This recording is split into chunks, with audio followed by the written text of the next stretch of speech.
In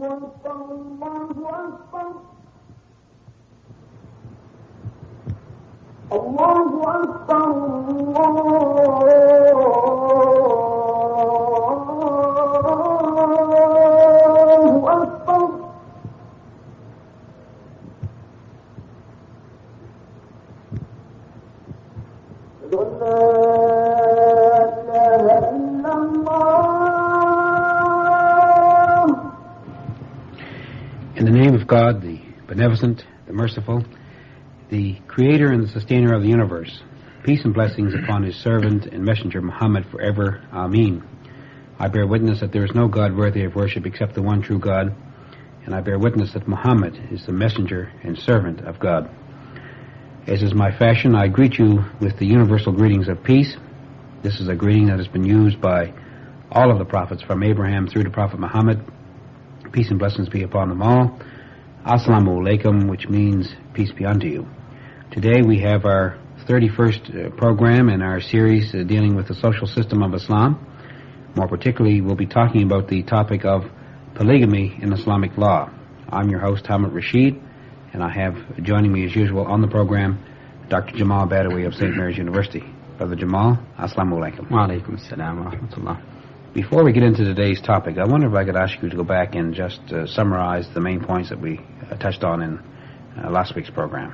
Surely.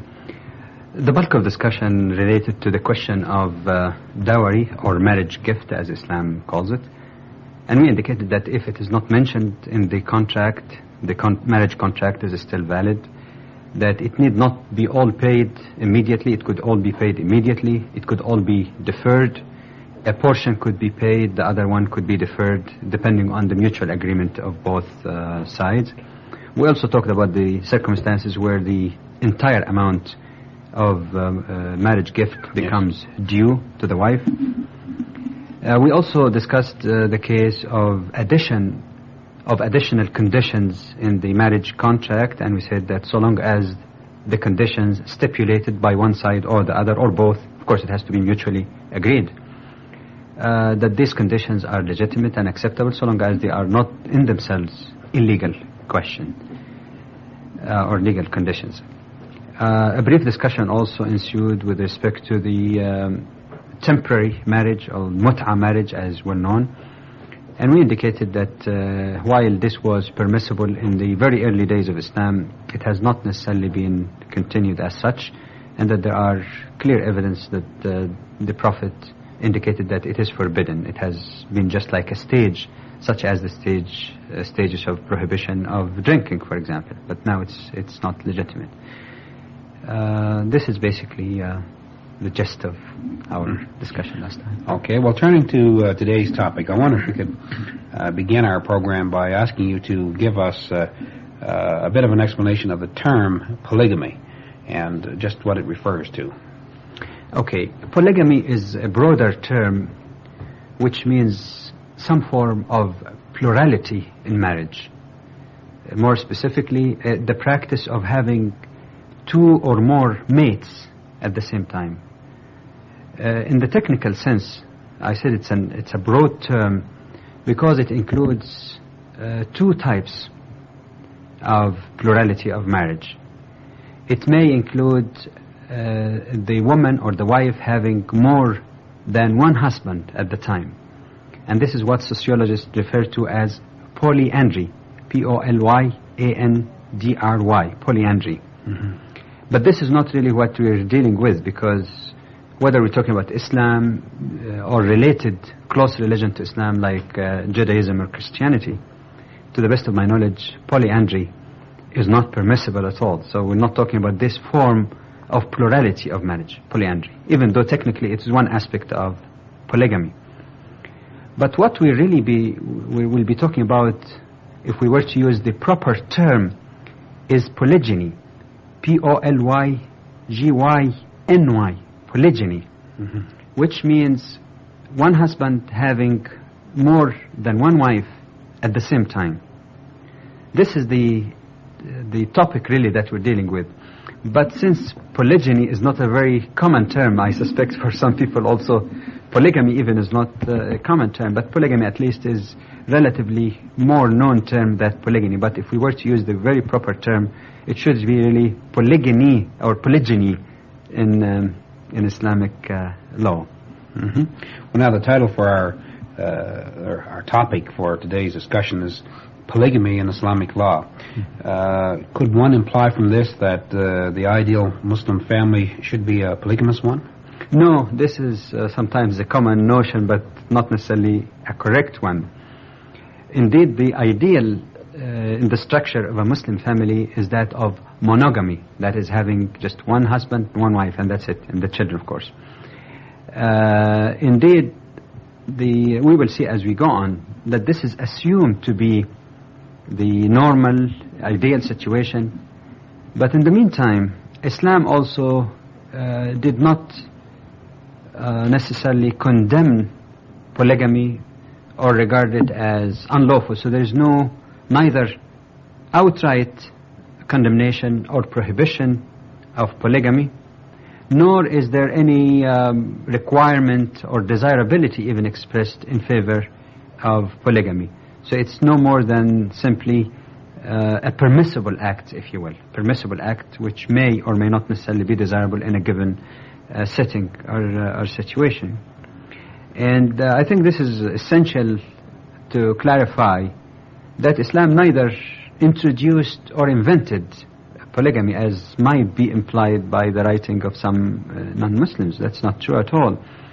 In fact, if you analyze polygamy factually and historically, we will find that polygamy is a practice that did exist in many ancient civilizations and many cultures, and even was consented to in the teachings of religions close to Islam, such as Judaism and Christianity.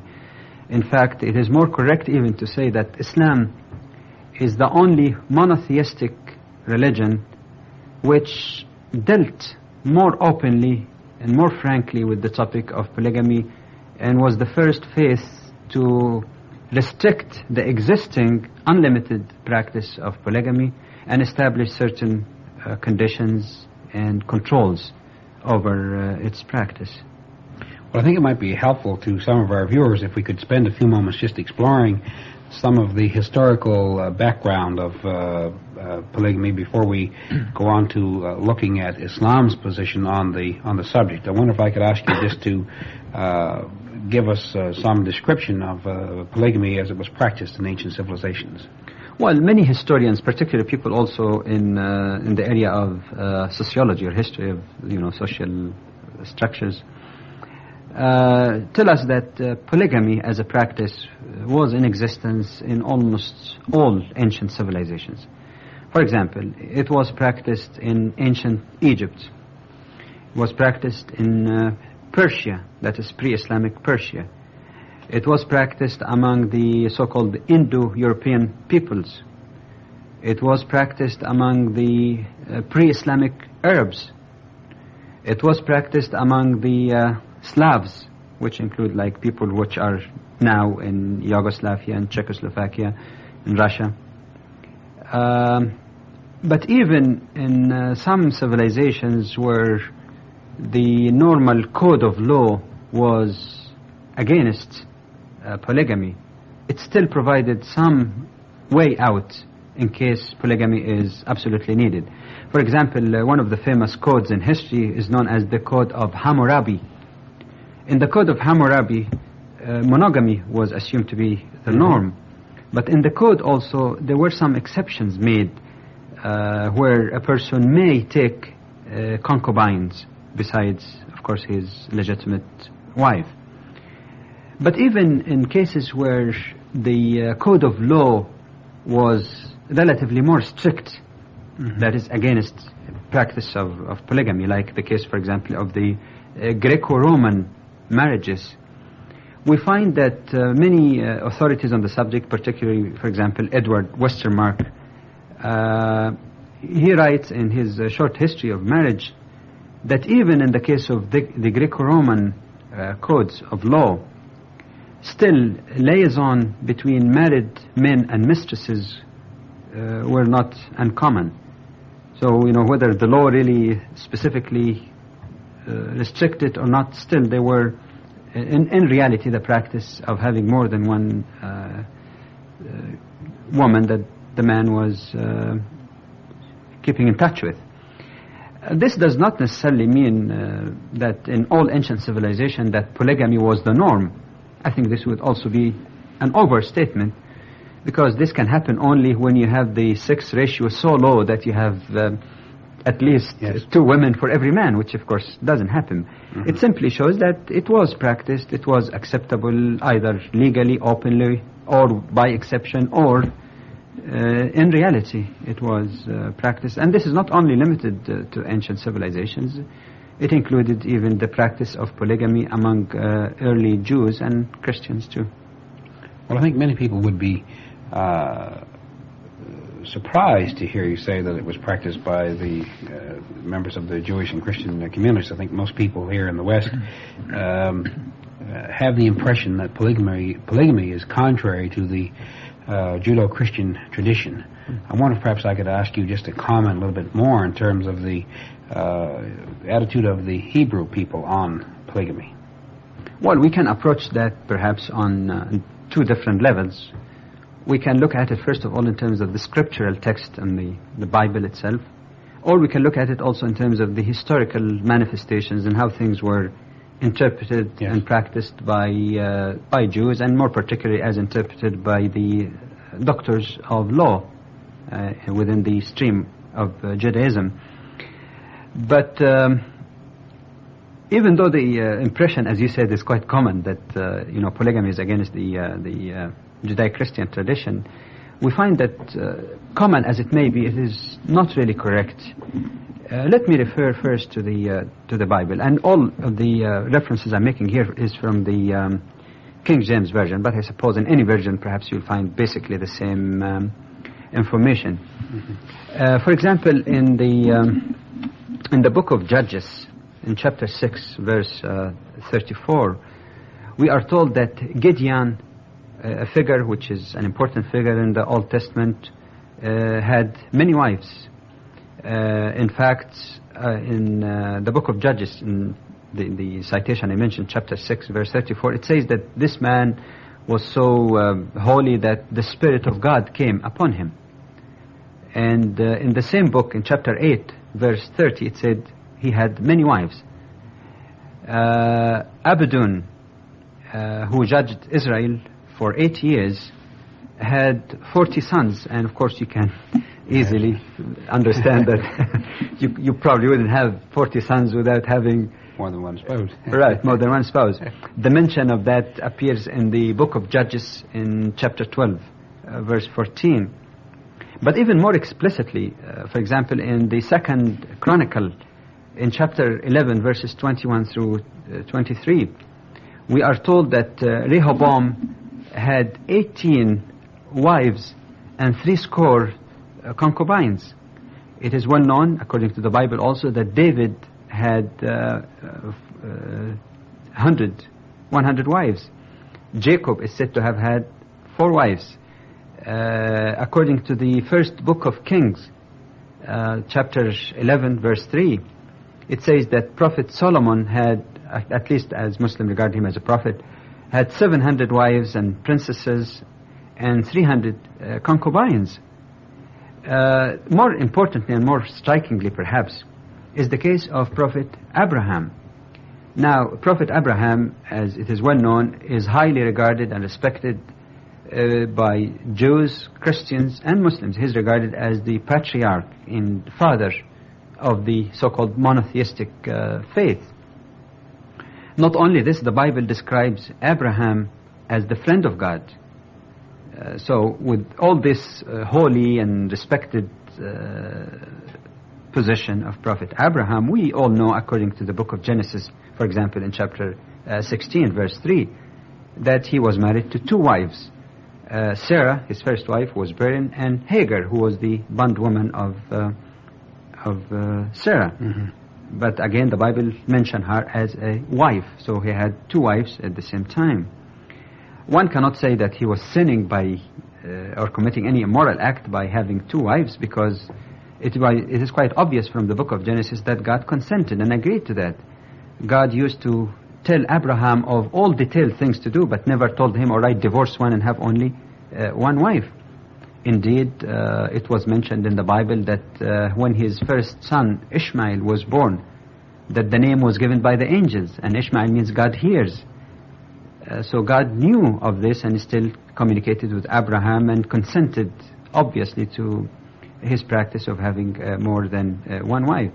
So I think for some people who may jump to the conclusion that polygamy is immoral from either Judeo or Christian perspective, one perhaps can easily say that these great figures who are accepted and whose revelations are regarded as one of the main sources of religion and moral teaching could not necessarily be called immoral because they had more than one wife, which shows that it is not immoral per se to have more than one wife. But the point here is that it's not just the text of the Bible. I think it's also the practice even that shows that it was not just a theoretical thing that's restricted to the Bible. Well, you've given us a good overview of the practice of polygamy as evidenced in the Bible. Could I ask you perhaps to expand a bit on what actually happened in historical practice among the Jews? Well, I could refer here to perhaps 2 or 3 quotations that would be quite interesting, not from a Muslim perspective at all. But, for example, according to the Dictionary of the Bible, and that is the edition edited by James Hastings, published in 1963, in page 624, he says, and I quote, "Polygamy meets us as a fact. For example, Abraham, Jacob, the judges, David, and Solomon," and so on. He continues. And then after a while he says, in Deuteronomy chapter 17, verse 17, "The king is warned not to multiply wives. Later regulations fixed the number at 18 for a king and 4 for an ordinary man." And that's again from the Dictionary of the Bible. A noted authority who is usually referred to by many sociologists and historians on the matter of history of marriage is Edward Westermarck. He has written several books on the subject. In one of his books, A Short History of Marriage, published in 1926, he says that there is little doubt that the Jews have throughout the ages more or less practiced polygamy. And even in a more explicit and more perhaps detailed explanation, in his other book, The History of Human Marriage, published in 1925, he says, and I'd like to quote him on that, he says, "Among European Jews, polygamy was still practiced during the Middle Ages. And among Jews living in Mohammedan countries, it occurs even to this day." Of course, this day meant here 1925, when he wrote the book. "An express prohibition of it was not pronounced until the convening of the Rabbinical Synod at Worms," that's in Germany, I believe, "in the beginning of the 11th century, which means even for about 400 years after Islam, the practice of polygyny among Jews was not explicitly prohibited until this 11th century. And then he continues, "This prohibition was originally made for Jews living in Germany and northern France." So it wasn't even universal. It continues, "But it was successively adopted in all European countries.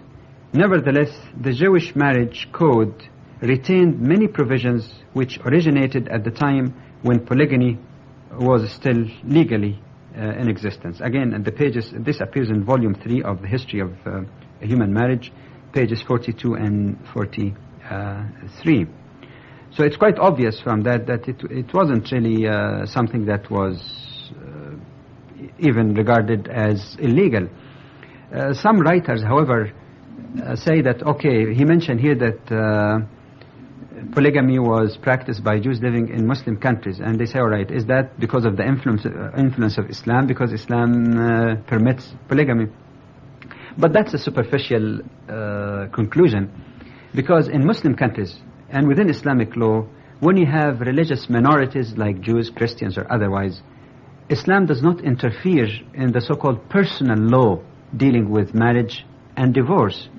And if Jews in Muslim countries who were following their own law wanted to prohibit polygamy, Islam would have not interfered. So Islam neither forced them to practice polygamy, nor prohibited them if they wanted to change their own personal religious law to make it illegitimate. So that's not really an explanation. It shows that it was in practice. In fact, some writers even mentioned that when the State of Israel was established on the land of Palestine, that some of the Yemeni Jews who migrated in 1948 came with 2 and sometimes more wives, and still they were regarded as legitimate unto their people. Well, I'd like to take a look at the position of Christianity on this matter. Once again, a common belief is that Christianity has been explicit in prohibiting polygamy. How would you respond to somebody who held that particular point of view? Well, like this major issue, Judaism, I know it's a common belief or a common notion, but a common notion does not necessarily mean that it is correct when it is examined objectively as vis-a-vis the text of the scriptures as well as the manifestation in history itself, with the approval of the doctors of law, if you will. It is important first to point out that there may be certain references in the Bible which are rather indirect, showing, for example, that Adam and Eve, after all, were a monogamous family, and this is a good model.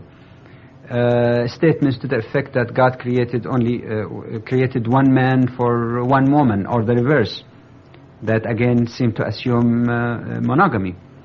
But this is one thing, and to say that there was an explicit thing prohibiting multiple marriages is another question, and we have shown already that the text of the Bible seemed to contradict that notion, that it was permissible even to prophets, and as we'll see, even it was allowed and practiced by even priests in history, as some historical authorities point out. That's one thing.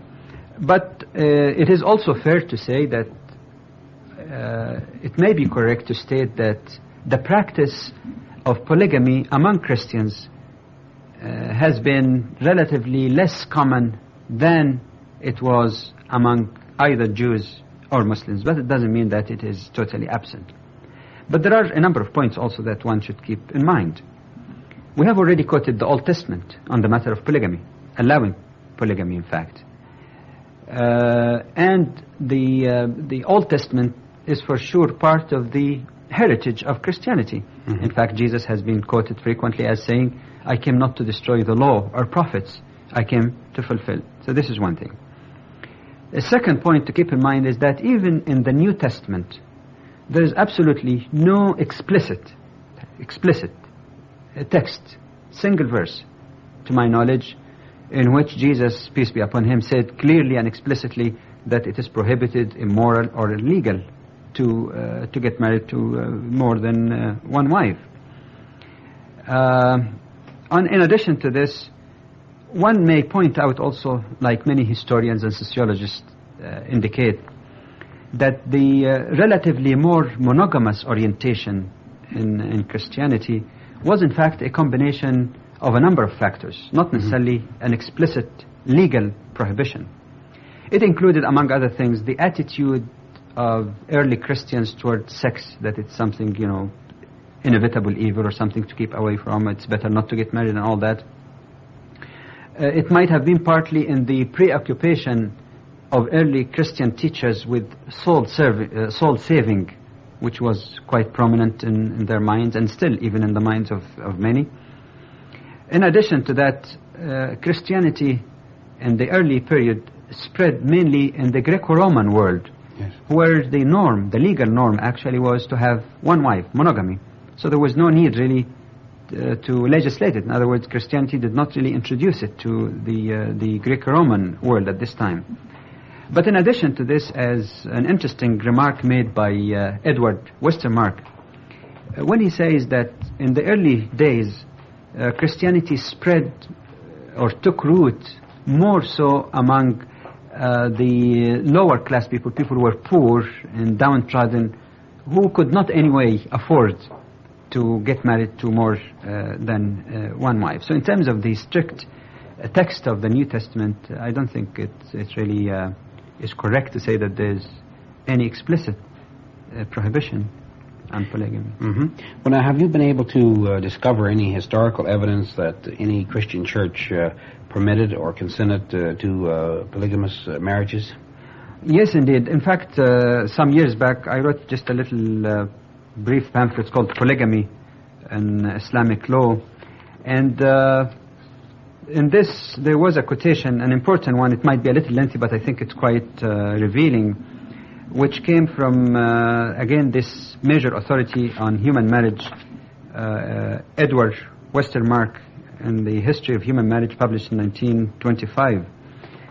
And in this, he says, and I quote, "Considering that monogamy prevailed as the only legitimate form of marriage in Greece and Rome, it cannot be said that Christianity introduced obligatory monogamy in the Western world. Indeed, although the New Testament assumes monogamy as the normal or ideal form of marriage, it does not expressly prohibit polygamy except in the case of a bishop and a deacon. It has been argued that it was not necessary for the first Christian teachers to condemn polygamy because monogamy was the universal rule among people in whose midst it was preached. But this is certainly not true of the Jews, who still both permitted and practiced polygamy in the beginning of the Christian era." And then he moves on to the attitude of the fathers of the church, and he says, "Some of the fathers, that is the fathers of the church, accused the Jewish rabbis of sensuality. But no council of the church in the earliest centuries opposed polygamy, and no obstacle was put in the way of its practice by kings in countries where it had occurred in the times of paganism." And then he started giving explicit examples of polygamous marriages approved by the church. He says, in the middle of the 6th century, Diarmait, king of Ireland, had 2 queens and 2 concubines. Polygamy was frequently practiced by Merovingian kings. Charles the Great had 2 wives and many concubines, and one of his laws seems to imply that polygamy was not unknown even among priests.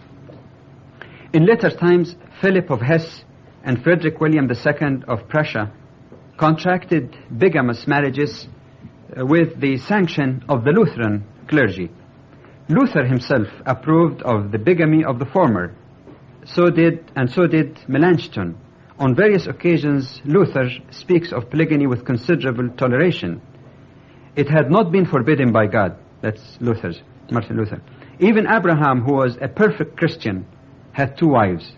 It is true that God had allowed such marriages to certain men in the Old Testament only in particular circumstances. And if a Christian wanted to follow their example, he had to show that the circumstances were similar in his case. But polygamy was undoubtedly preferred to divorce. And this portion is quite interesting. It says, in 1650, soon after the Peace of Westphalia, when the population had been greatly reduced by the 30 Years' War, the Frankish Christag at Nuremberg passed the resolution that thenceforth every man should be allowed to marry 2 women. That was not only in history, but even among some Christian sects, it was even advocated as a better solution. That's polygamy. And he says certain sects of Christians have even advocated polygamy with much fervor. In 1531, the Anabaptists openly preached at Munster that he who wants to be a true Christian must have several wives, and the Mormons, as it's known, as all the world knows, regard polygamy as a divine institution. There are a few more points that could be added to this, but I thought that this might give... Well, that gives us a pretty good overview. Unfortunately, we'll have to stop for today because we've run out of time. We want to invite you back next week when we will look at Islam's position on polygamy. Thank you for watching. Assalamu alaikum. Peace be unto you.